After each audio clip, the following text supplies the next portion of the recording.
Chairs No Waiting, episode number 457, Aunt B and Feedback. Two Chairs No Waiting is brought to you each week by the folks over at WeaversDepartmentStore.com. Drop by Weavers. If you didn't get the stuff you wanted for Christmas, you can order it from Weavers. You can get you a Mayberry pennant to hang on your wall. They're awesome. You can also drop by and get a 1967 Andy Griffith Show squad car. And of course, it's a little one, you know, like a Hot Wheels car. But you can get it. You can have it. You'll never fit in it, but you can play with it. Head over to WeaversDepartmentStore.com and check it out. Two Chairs No Waiting is also brought to you by donations from listeners just like you. Thank you so much for your support. Thank you for all you folks that have written and called in. We have got feedback this week. Feedback. Who's we? I have got feedback. I am Alan Newsome, your host for Two Chairs No Waiting. And wow, it's always so much fun to be here in Mayberry with you and just to spend a little bit of time having fun. This week we've got feedback, as I said, and we're going to be talking about Aunt B because, well, it's actually Frances Bavier. Maybe I should have called it that, but it's Aunt B. And we're going to be hearing from Randy Turner with his amazing reports that he does every week for us, as from this week in Mayberry history. As a matter of fact, I think we'll start off with that, and then after the report, we'll head into the feedback. But folks, this is Randy does an amazing job. He's been doing this for an entire year. This is episode or installment, I suppose would be the right term, number 50. Of this week in Mayberry history. So I want to thank Randy. He's got two more for this year, 2017. So I think that one will actually, the last one from this year would actually show up the day after New Year. So it'll be the 2nd of January when the show is published. But Randy has agreed to keep coming and keep them coming, keep the shows going. So I don't know if it'll be every week, but you guys will still be able to enjoy Randy Turner's amazingly good reports this week in Mayberry history. Speaking of that, let's go and hear from him. Welcome to This Week in Mayberry History, a report by special correspondent Randy Turner of the Gomer and Cooper Pyle Comic Book Literary Guild of the Mayberry Historical Society. Not only to Mayberry fans, but to just about everyone, Frances Bavier will always be known as Aunt B. Stories of her being a bit difficult, based at least on part, in her feeling that her talents weren't being fully utilized, is at least a bit more understandable once one realizes what a varied career she had. Frances was born on December the 14th, 1902. She was cast in a role in her first Broadway play literally right out of graduating from the American Academy of Dramatic Arts in Manhattan. That play was not a great success. Many Broadway shows don't make it. But before her stage career was over, she had appeared in several hit plays, including On Borrowed Time in 1938, Orson Welles' powerful Native Son in 1941, and, after a 2-year stint entertaining the troops in Europe and the Pacific with the USO, the long-running Point of No Return starring Henry Fonda in 1951. But before Point of No Return opened, Frances had filmed her first breakout role as boarding house resident Mrs. Barley in the 1951 science fiction classic film The Day the Earth Stood Still. She made her television debut in 1952, and early in her career acted in a great many anthology shows, many of which were broadcast live. She appeared in miniseries, sometimes even playing Mal Barker-type heavies. In 1954, she starred in her own sitcom called It's a Great Life, where she played a character who ran a boarding house, who was similar, though certainly not identical, to the later character of Aunt B. The series ran 2 full seasons. After it ended, she played the recurring role of the mother of the lead character, played by Eve Arden in The Eve Arden Show. Another film opened in 1959 in which she had worked years earlier before any audience ever saw it. In Disney's Sleeping Beauty, Frances acted the character of the plump fairy Merryweather for Disney animators to use as reference. In 1960, Frances was cast as Henrietta Perkins in the pilot episode Danny Meets Andy Griffith on The Danny Thomas Show. When the Andy Griffith Show started that fall, Frances was now Aunt Bee, who helped care for Andy and Opie. If one ever doubted the breadth of her experience before Mayberry, looking at just the first season alone, you will find that 20 of the actors who guest starred on the show that season had previously worked with Frances in film or television. It is well known that Frances did not tolerate the light spirit of fun that was usually present on the Mayberry set. She is often described as having been cold and not friendly with most of the cast, though Eleanor Donahue and later Jim Nabors both got along well with her. Frances joined the cast of Mayberry RFD and remained a regular cast member for the first 2 seasons. Frances left RFD abruptly and retired to Siler City, North Carolina, a town she had only visited, buying a large house sight unseen. She did come out of retirement to play a small part in the 1974 family film Benji, but stayed in Siler City afterwards. At first, she seemed to settle in there, but as residents continued to gawk, always calling her Aunt Bee instead of Frances and the like, she became more withdrawn. By the end of her life, she had become a recluse, with well more than a dozen cats given free rein of the house. She did have health issues and did not take part in the television reunion movie Return to Mayberry. Andy Griffith and Ron Howard tried to visit her once, but she refused to answer the door. But about 4 months before she passed away, she called to apologize to Andy for having been difficult. Frances died in 1989, but to Mayberry fans, she will forever be the caring Aunt Bee. That's it for this week. As always, thanks for listening, and remember to take Andy's advice and go out there and act like somebody. All right. Thank you, Randy. Thank you for that great report. As I said, he has been doing on the Gomer and Cooper Pyle Comic Book Literary Guild. Randy has been doing the daily Today in Mayberry History reports. Those are ending after the end of the year as well. So if you want to make sure you don't miss his weekly reports that he's going to begin doing on that same Facebook group, make sure you send an email to turnersgrade@gmail.com, and he'll make sure you don't miss it. He'll send you an email. So Randy, thank you again. Always a great report. Aunt Bee, Frances Bavier, great report. So folks, over the last several weeks, I've been getting email from folks and voicemails and all kinds of stuff. So this episode, we're only going to talk about the voicemails, because I've got 5 that we can run through. So that's probably enough to make us through the episode without you getting bored. And we got several that had multiple questions. So we're going to head first to hear from Richard. Now, Richard is in Indian Trail, North Carolina. So let's go and hear from Richard. So, Richard, take it away. Hi, my name is Richard. I'm fairly new watching the podcast. I had a few questions. I know I probably should have wrote them in so you could write them down, be easier for you, but maybe you answer these or in subsequently broadcast. But I always wondered why Gomer, when he came home from the military to Mayberry, nobody was home in the town. Everybody went hunting. I was wondering if that was done because maybe the Andy show was no longer on anymore, or it just seemed kind of odd that they would make a show like that with nobody home. And another one I wanted to know was, I think one of the class reunions, Andy's girlfriend came back, and it looked just like Thelma Lou. I was wondering if that was Thelma Lou that played Andy's girlfriend. And there's also a thing on YouTube where they dedicated the street to Andy Griffith. And in the background to the left, I see a man that looks just like Barney. I was wondering if that was Barney sitting back there.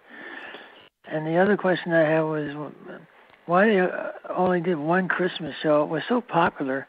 All the years I was on, they only did one Christmas show. I could never figure that one out. So maybe, you probably answered these questions before, and you will again as the shows go on, but it's just some questions I had. And I'm looking forward to watching your podcast from now on. And I'm Richard from Indian Trail, North Carolina. Thank you. All right, Richard. So, hey, thank you for taking the time to call us. Now, you asked several questions, so I've got them written down so I could try to answer them. Okay, so he talked about, and there's an episode of Gomer Pyle USMC called Gomer, Goes to Mayberry, I believe is what it's called. Goes Home. Gomer Goes Home is the name of the episode. And it was filmed while the episodes of the Andy Griffith Show were still on the air. So what you see at the beginning of that episode, if you go and watch it, you can go and see this. But what you see is Gomer's driving up in the bus, and he's looking out the window of the bus, and he can see a station wagon. Now, where Andy got this station wagon, I don't know. I've not seen this episode. I have these on tape, and you can purchase these from Weavers, by the way, Gomer Pyle episodes, entire seasons.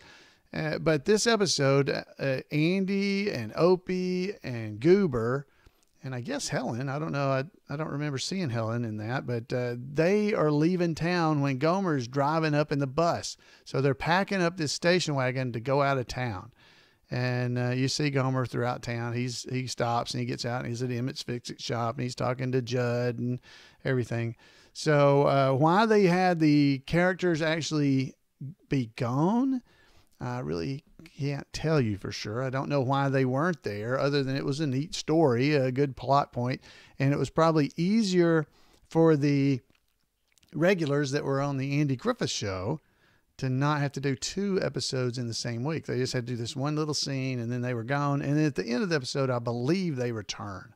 So I tell you what, we'll try to do an episode of the podcast about this particular Gomer Pyle episode, because I bet a lot of you have never seen it. So we will go into that. So next question was about basically Sharon Despain. So Sharon was, this is a very common question, by the way, and it's been addressed on the imayberry.com website. There's a web page all about this that's called Peggy and Betty. So, okay, so Sharon Despain was in episode number 82, The Class Reunion. And she was played by the actress. The actress's name is Peggy McKay. Now, Peggy McKay, for those that don't know, let's see, I got some pictures here that I can show while I'm talking here. But Sharon Despain was played by Peggy McKay. Now, Peggy McKay is an actress, and she's been on soap operas for a long time. And she is not the same person as Betty Lynn. So this is often discussed, and been for years this has been brought up, that they thought that, a lot of people thought that Betty was the same person as Sharon Despain. So Thelma Lou and Sharon Despain, they look alike somewhat in pictures, but it's not the same person. Their eyes are a little bit similar, but you'll have to come up with your own conclusions here. They look like they could be sisters or something, but they're not. They're not related. They've met. I've met them both. They've both been to Mayberry Days, and we've been fortunate enough to meet them. So, that's who she is. All right. So next question. All right. So next question was, let's see, about Andy Griffith Parkway. Okay. So back several years ago, and I should have looked up the date, but I didn't. Andy Griffith, they named the Andy Griffith Parkway, Highway 52 in Mount Airy, North Carolina, was renamed Andy Griffith Parkway. And it's right there. The Mayberry Motor Inn is on that road. And I was at this event. I can tell you for certain that Don Knotts was not there. But there's folks sitting behind Andy. And I have to assume, based on the pictures I've found, that the person that he's talking to about is maybe over to his right. Because there's to Andy's right, to our left, if we're looking at the picture, in a blue tie. Because the only other person that's really kind of looks like it could be who he's talking about is bald and has a beard. So that's probably not who he was referring to as Don. So the person that he saw was not Don Knotts, but in fact, he was the governor of North Carolina at the time. That's who that is. So Hope that answers that question.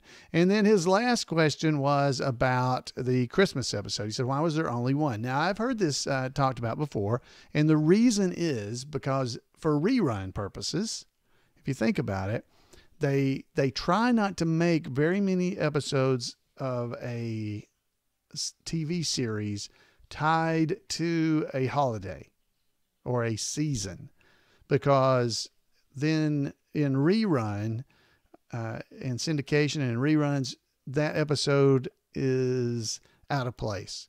Because if you're watching the Christmas story of the Andy Griffith Show and it's July, it's way out of time, or if it's, not Christmas, in other words. So they, in general, don't make very many Christmas episodes of any television series.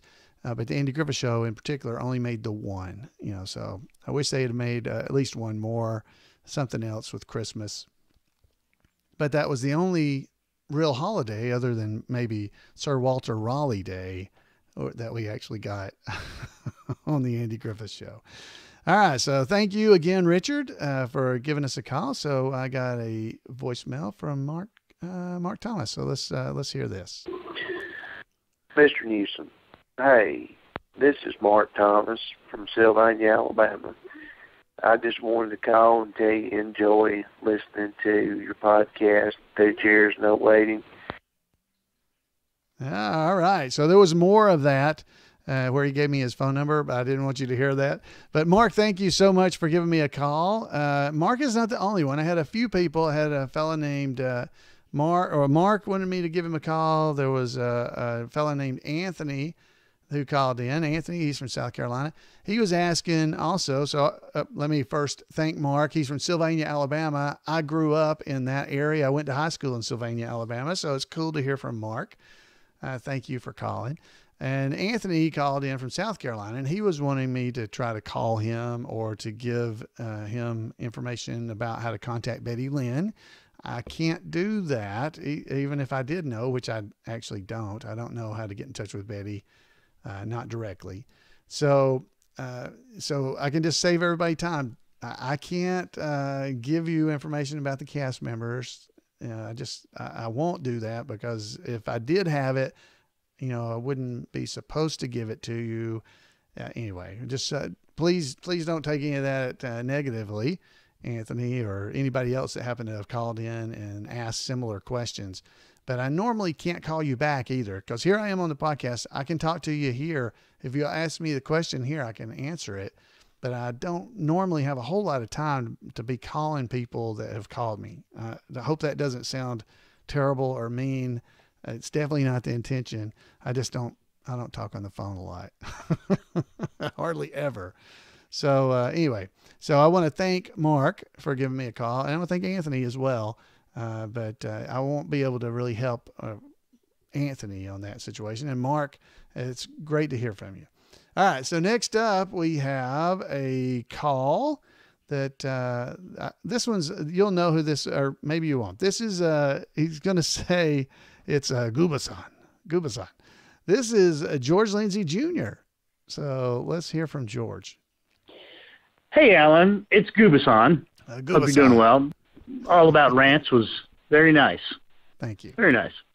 I was calling to see if you're an Alabama boy, if you were watching the the Alabama-Auburn game. That player on Alabama, I think he's a receiver. His last name is Jeudy, Judy. And I guess he made a catch, and that announcer said, and there goes Judy, Judy, Judy, Judy. I was wondering how many Mayberry fans caught that pass. Anyways, hope you're well. Good. Gubasan says, hey. Hey to Gubasan. Gubasan. So he's Goober's son. Get it? Gubasan. Gubasan. So, George, thank you so much for giving me a call. That is awesome. And yes, people did catch that. And we even in the chat room before the show started tonight, we were talking about this because during the play, his name is Judy. It's Jerry Judy, by the way, is his name. And he caught the pass in the end zone there, and they were going, Judy, Judy, Judy. It was actually in the replay. I tried to find a clip of him actually saying that. It wasn't in the replay, but it was, they always show a guy catch a ball and then they talk about it. Then they show him do it again, so it was in that second playthrough when they actually said, Judy, Judy, Judy. And you are not the only person that heard it. There were several, Auburn and Alabama fans that were watching the game, or I guess just people watching the game that have commented about hearing that. So thank you for bringing that up. That was kind of funny, but it's not spelled Judy like Judy. It's Jeudy, Judy. So Jerry Judy is his name. Anyway, it was definitely a Mayberry moment during the Alabama-Auburn game of 2017, the Iron Bowl, which Auburn won. I'm sorry, Kenneth. My friend Otis, he's an Alabama fan. I went to Auburn, so what do you do? Of course, they're in the playoffs and we're not. Okay, let's get off of this statement. All right, next up, we have a good call from somebody else you guys are going to know. This is well, I'm not even going to tell you. This is a really cool call. Thank you so much for who it was that called. Thank you, George. But here's next up. Here we go. Hello, this is Margaret Carey, also known as Bess Muggins, also known as Helen Scobie, and I had a wonderful thing happen I wanted to share with you. I was flown up to Las Vegas to do a voiceover for a new Peter Pan animated 24-minute film, and while I was there, I was invited to go and see the Righteous Brothers at the Harrah's. And it was wonderful. It was absolutely wonderful. And the reason I'm telling you that is John Wiedemeyer had told them that Tinkerbell was coming. And, of course, many people know that I am the original reference model for Tinkerbell. And so we waited until all the people had left and had their pictures taken with the Righteous Brothers, and it was a great show, by the way.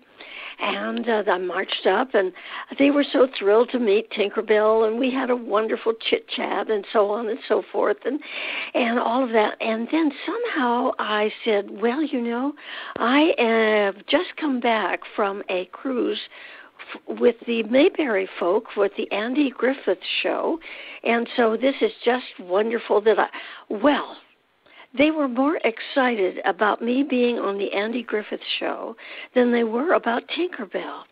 These two men who are grandparents, they go home each night to their families, sit down with their grandkids, and watch the Andy Griffith show. And you know what? I could not leave until I signed autographs to them.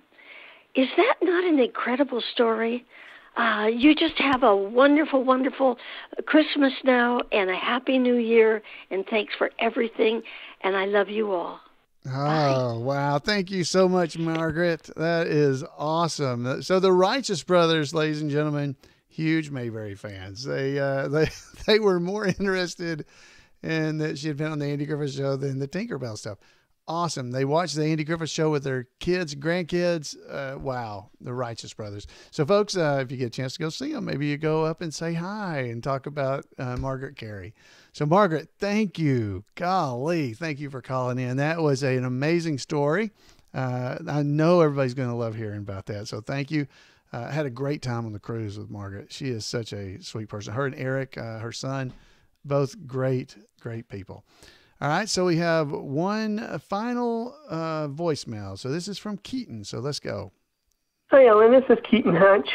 I just wanted to, this is the first time I've actually called in. I just wanted to tell you what a great job you're doing on the podcast and how much I enjoy hearing it every week. I look forward to it. I always learn something new every time I listen, and I enjoy that. So thank you so much for all the work that you do, and it's just such a joy to listen every week and learn more about the show and the cast members. I just had a couple questions. The first one is, do you know if Andy Griffith left any kind of biography or any kind of official book about his life, or if one's going to be published at some point in the future down the road? And also, I was wondering, on the kind of that same note, if you personally have ever had the chance to meet Andy. I know you've talked about meeting like Jim Neighbors and some of the other cast members from the show. I know that you recently talked about meeting Don Knotts at a couple of shows when he was alive. And I was just wondering if you've ever actually got to meet Andy Griffith. The other thing, I did have an idea for some possible episodes. I know you've done some episodes about the Ghost and Mr. Chicken, about some Andy Griffith Show cast members who have been on those. And I was wondering if maybe you could do a couple episodes about showing which Andy Griffith Show cast members were on Gomer Pyle USMC. All right. Well, I want to make sure this isn't too long, hopefully. Just thanks so much for all you do, and have a good day.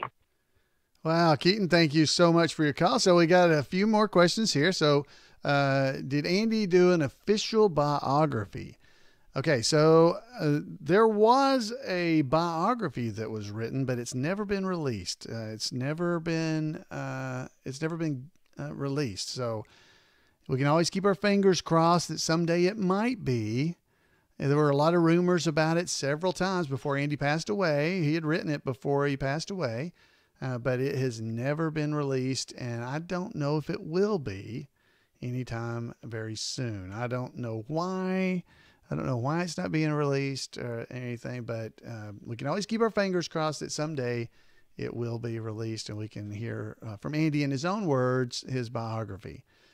But for now, no such luck. Did I ever get to meet Andy Griffith? Okay, I can tell the story. I didn't get to meet him. I've seen him and been, 10 feet away from him before. But that's about it. Emmett Forrest, who actually has all the stuff at the Mayberry Museum, or not Mayberry, the Andy Griffith Museum in Mount Airy, North Carolina. Almost all the stuff in that museum was donated or is part of Emmett's collection. So that was Emmett Forrest's collection. He was a friend of Andy Griffith. They'd grown up together and he was a friend.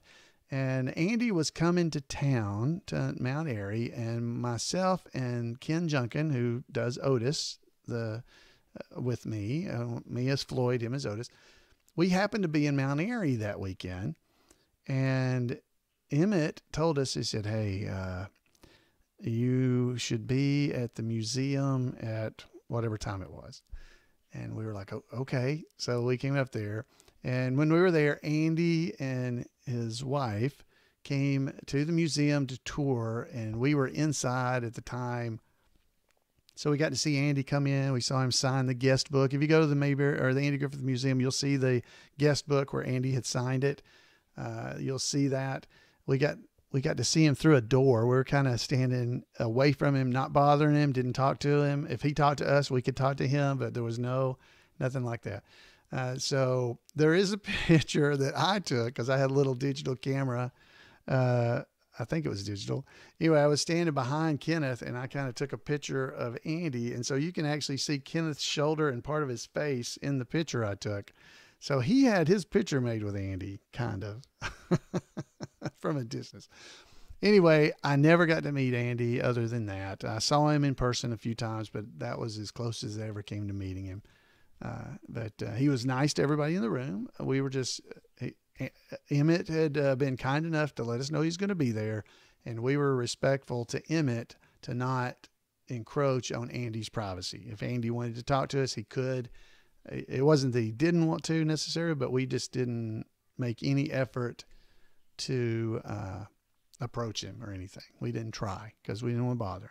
So that was that story. I may have told it before. I can't remember. And as far as your podcast idea, it's a great idea. Gomer Pyle. We already talked at the beginning there about Gomer going back to Mayberry. So at least I'll be able to run through some of that. I'm not an expert on the Gomer Pyle show. Okay. So Gomer Pyle USMC. I'm not an expert. So you guys will have to bear with me because the only way I would know the characters that appeared on the Gomer Pyle USMC that were on Mayberry too would be to watch them all or to just do a Google search and try to figure it out and correlate it. If any of you are experts, I would love to hear from you. You can give me a call at 888-684-8415 and let me know all about your Gomer Pyle knowledge. I'll be glad to hear it. You can also send me an email. You can drop by our website. However you'd like to get in touch with me. If you go to twochairsnowaiting.com, click the contacts button at the top of the page, All my contact information is there, including the phone number. So feel free to go there and give me your Gomer Pyle information. Give it to me. Friends, I want to thank everybody that called. I want to thank our special guest, Margaret Carey, and George Lindsay Jr., who called in, our special celebrity guest, I guess they were. Thank Randy Turner for his amazing contribution to this show for the entire year of 2017. Folks, I hope you've had a great year. We'll be back next week for Christmas time and have a Christmas episode. And until then, we'll see you here.